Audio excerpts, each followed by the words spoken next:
Camerounaises, Camerounais, mes chers compatriotes, fellow Cameroonians, my dear compatriots,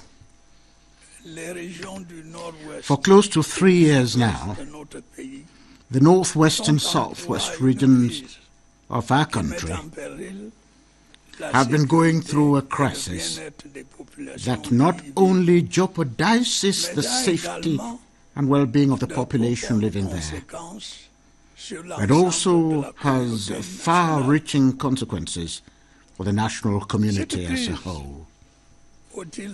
It should be recalled that the crisis was triggered by corporate demands made by lawyers and teachers calling for the translation of the Ohada Uniform Acts into English and the preservation of the specificity of the Anglo-Saxon judicial and educational systems in the two regions.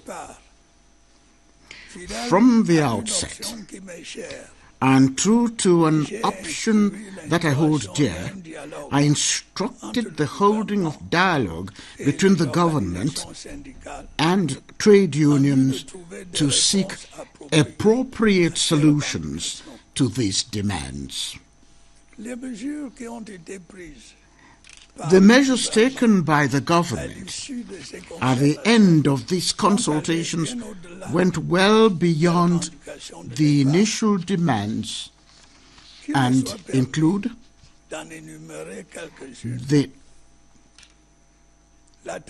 translation into English of the Ohada instruments, which are now available in the two official languages. The creation of a common law section at the Supreme Court to handle appeals filed against the decisions of lower courts in common law matters. Regarding the training of judicial and legal officers, the creation of a common law section at the National School of Administration and Magistracy. This measure was accompanied by a program for the recruitment of English-speaking pupil judicial and legal officers and court registrars. The launching of the special recruitment of bilingual teachers in secondary schools. At the level of the judiciary, the stay of proceedings against some persons arrested in connection with the demands. The setting up of a national commission for the promotion of bilingualism and multiculturalism to, among other things, carry out in an in-depth review of all the sources of frustration suffered by the compatriots in the northwest and southwest regions. Decisions were taken subsequently to fast-track the decentralization process with the creation of a new ministry devoted thereto. The upcoming regional elections will complete the process by enabling our compatriots nationwide to fully participate in the management of their local affairs.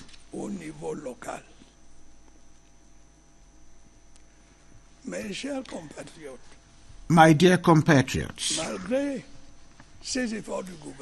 despite the efforts made by the government, radical movements, mainly inspired from abroad, have exploited and distorted the corporate demands. They have thus hatched a secessionist plan to partition our country. in this regard. They have formed and financed armed groups that have caused untold harm to the population of the northwest and southwest regions. The whole world has witnessed the atrocities committed by these armed groups: maiming, beheading, assassination of elements of the defense and security forces, administrative authorities and defenseless civilians, destruction of public infrastructure and buildings, and burning of schools, hospitals, etc. I would like to avail myself of this opportunity to once again extend my heartfelt condolences and those of the entire nation to those who have lost loved ones in the crisis. I also wish to send a message of comfort to the wounded and all those affected in one way or the other. I want to assure them that they can count on the solidarity of the government of the Republic and the nation as a whole. My dear compatriots, the atrocities committed by armed groups have forced thousands of our compatriots to seek refuge in other regions of the country, and for some in neighboring countries where they have been reduced to living under precarious conditions. In the face of these intolerable acts, the defense and security forces have taken energetic measures, often at the risk of their lives, to perform their duty of protecting citizens and their property. These measures are currently bearing fruits with the improvement of security and the progressive resumption of economic activities in the two regions. My dear compatriots, since the outbreak of this crisis, I have spared no effort, with the help of Cameroonians of goodwill, in seeking ways and means for its peaceful resolution. In a bid to calm the situation, I even ordered the discontinuance of judicial proceedings pending before military tribunals against 289 persons arrested for offences committed during this crisis. In the same vein, I extended a hand of peace to members of armed groups by calling on them to lay down their arms and benefit from the process of reintegration into society. A national disarmament, demobilization, and reintegration committee was thus set up. Regional disarmament centers are gradually receiving many ex-combatants who willingly accept to lay down their arms. We will continue to make the necessary efforts to fully operationalize this process.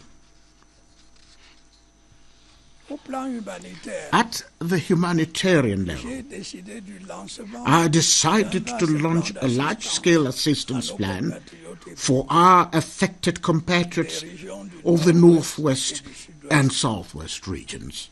I also established a center for the coordination of humanitarian action for its implementation. I wish to thank our international partners for supporting us in this initiative.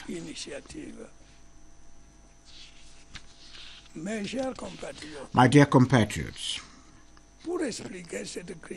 The supposed feeling of marginalization by the people of the northwest and southwest regions has often been advanced to justify this crisis.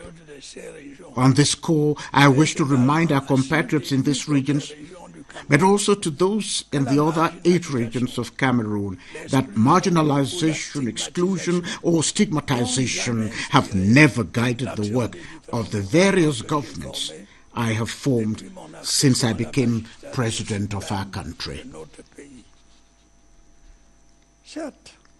Though no human endeavor is perfect, and a developing country like ours, with multiple challenges and limited resources, many needs are still to be met in all the regions.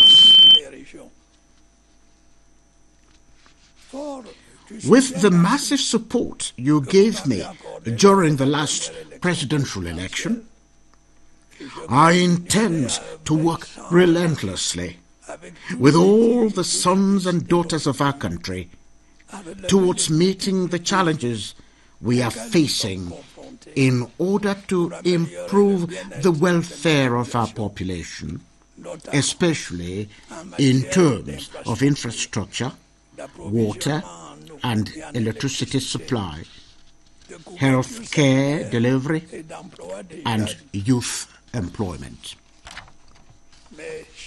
My dear compatriots, on the 4th of January this year, I made a vast government reshuffle, particularly with the appointment of a new Prime Minister, head of government.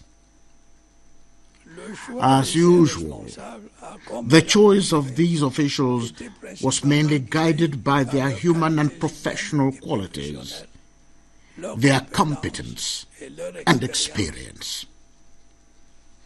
However, I would like to underscore that as faithful as I have always been to the regional balance policy, I chose a Prime Minister who hails from the Southwest region.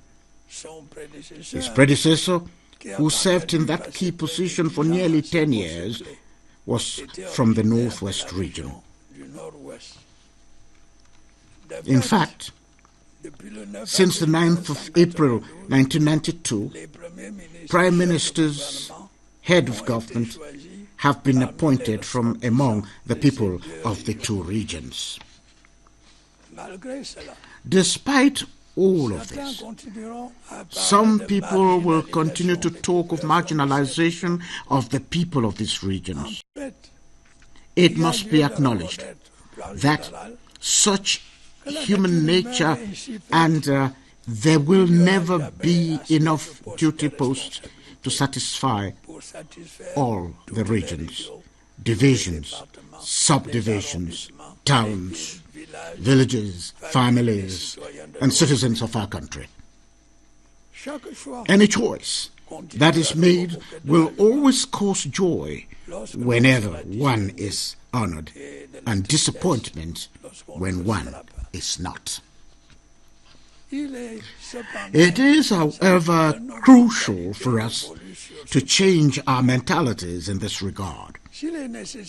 Though it is necessary to consider regional balance in new countries with a diverse sociological composition like ours, it should be recalled that ministers and other officials are not appointed to serve only their regions, villages, or families, but to serve the entire national community.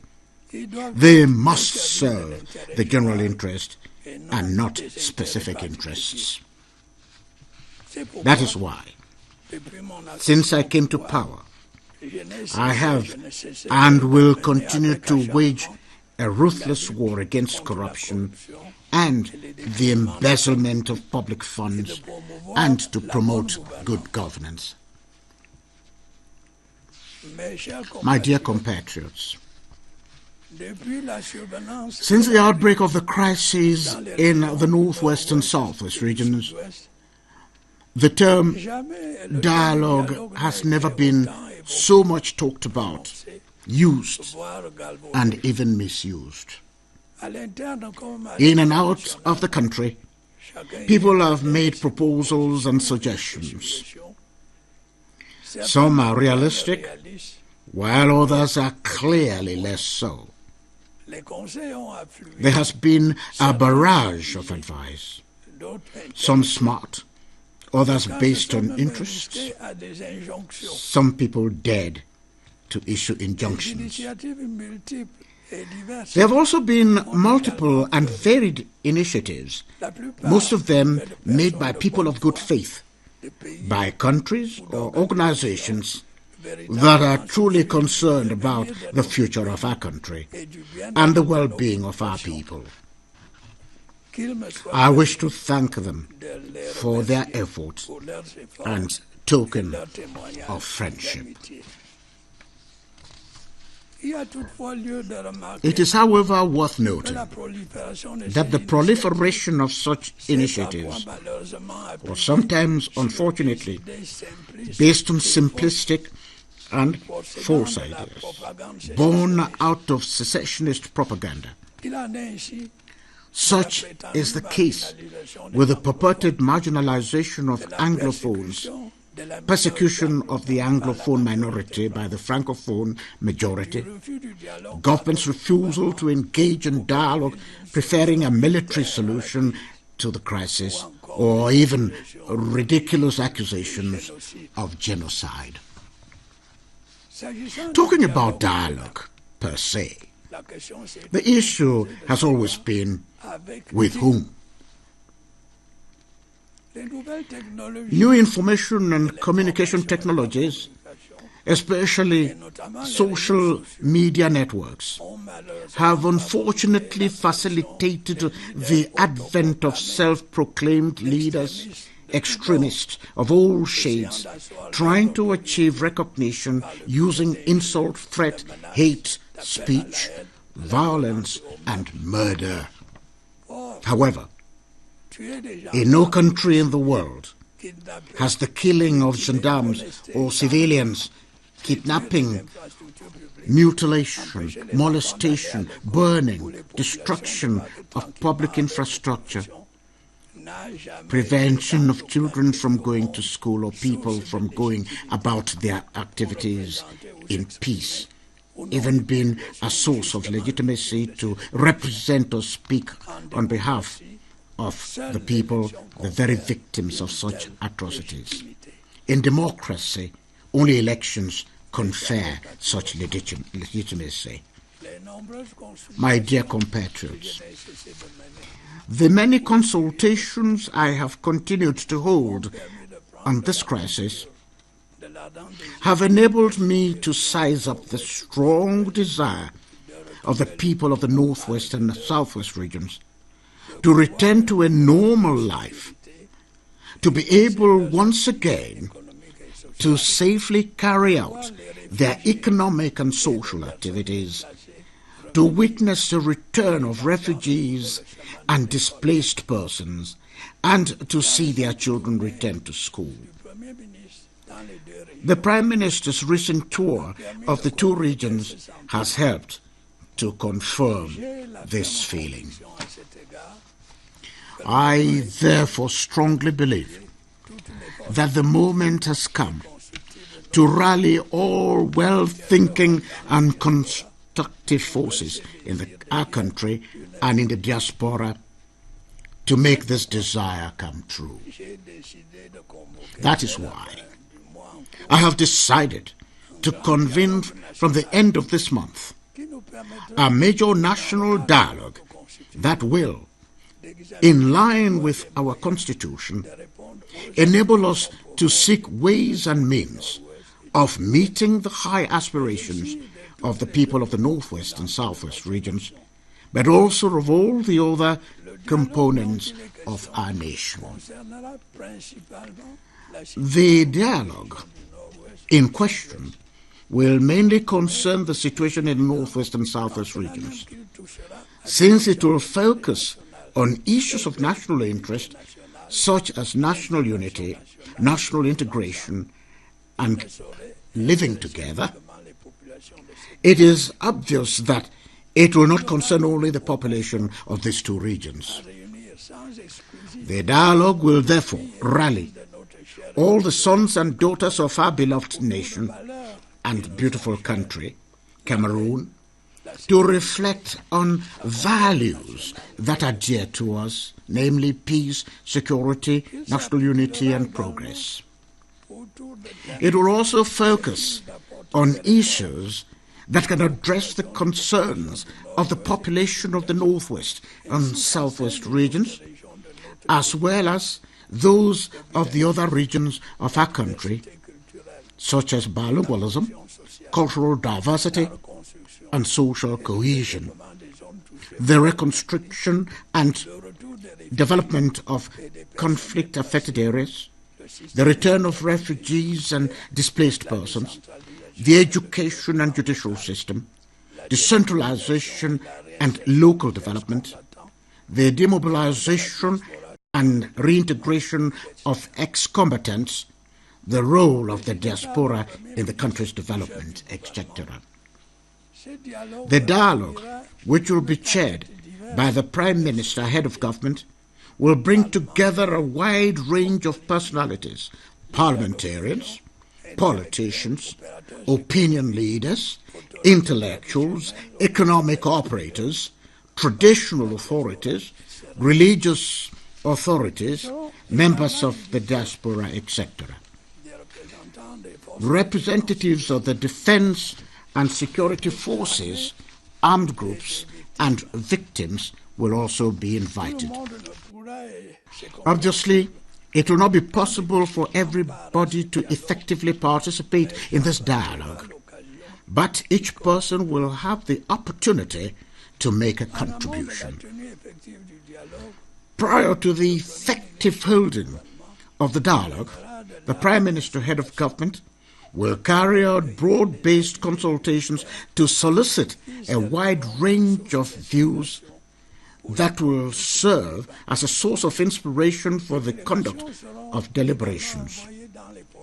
In the coming days, delegations will also be dispatched to meet the diaspora to enable them to make their contribution to discussions on the resolution of the crisis. In this regard, I am appealing to the patriotism and sense of responsibility of all our compatriots in the country and in the diaspora, so that everyone, wherever they are, should seize this historic opportunity to help to steer our country on the path of peace, harmony, security, and progress. My dear compatriots, the propaganda of secessionists has tried to present the recent court decisions taken against a number of our compatriots in the context of this crisis as an obstacle to the dialogue envisaged. That is not the case. I also wish to use this opportunity to stress that respect for the rule of law and the fight against impunity are pillars in the consolidation of a state ruled by law to which we all aspire. Violating the rule of law and granting impunity to some citizens is paving the way for anarchy. It is therefore crucial at this stage to dispel rumors that one can quietly loot, rape, burn, kidnap, maim, murder, in the hope that a possible dialogue will erase all these crimes and provide impunity to their perpetrators. As shown by the experience of many countries in the world, such ways of thinking will only encourage the perpetration of violence in the crisis regions and even encourage it in crisis-free regions. Admittedly, however, in the context of a dialogue, a peace process or national reconciliation, the possibility of pardon may be considered under certain conditions. It is equally true that, in accordance with our Constitution, the head of state is empowered to exercise the right of pardon. It was, moreover, on the strength of this authority that I made a peace offer to members of armed groups during my recent swearing-in ceremony. I wish to solemnly reiterate this offer today. Those who voluntarily lay down their arms and place themselves at the disposal of the disarmament, demobilization and reintegration centers have nothing to fear.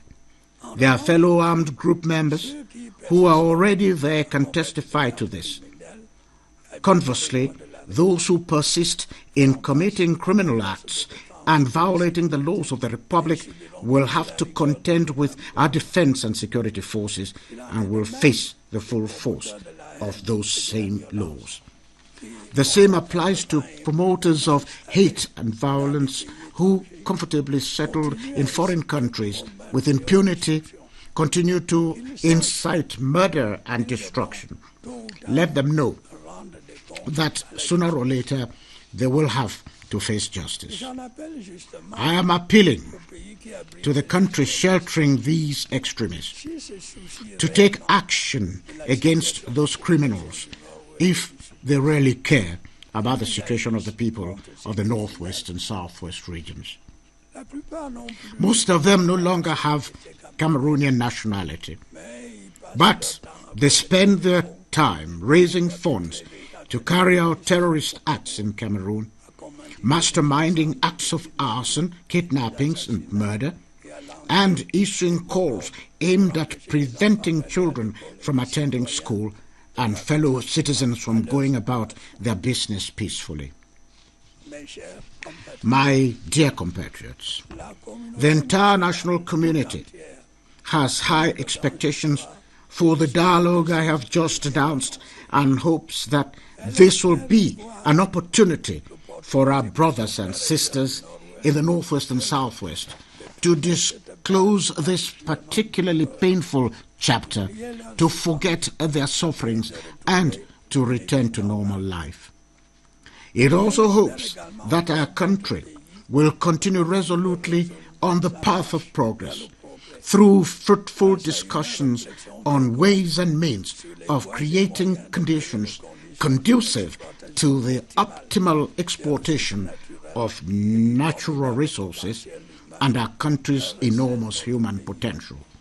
Therefore, we should all work towards a successful dialogue. My dear compatriots, over the years, we have used our linguistic and cultural diversity, the talent of our sons and daughters, and our commendable efforts and sacrifices to build a solid country and a strong nation. Together, we have met many challenges and won uncountable victories. We have proven that united, there is no difficulty we cannot overcome and no obstacle we cannot cross. We proved it yesterday. We will prove it again today and tomorrow. The future of our compatriots in the Northwest and Southwest regions lies within our republic. Cameroon will remain one and indivisible. Long live Cameroon. Vive le Cameroun.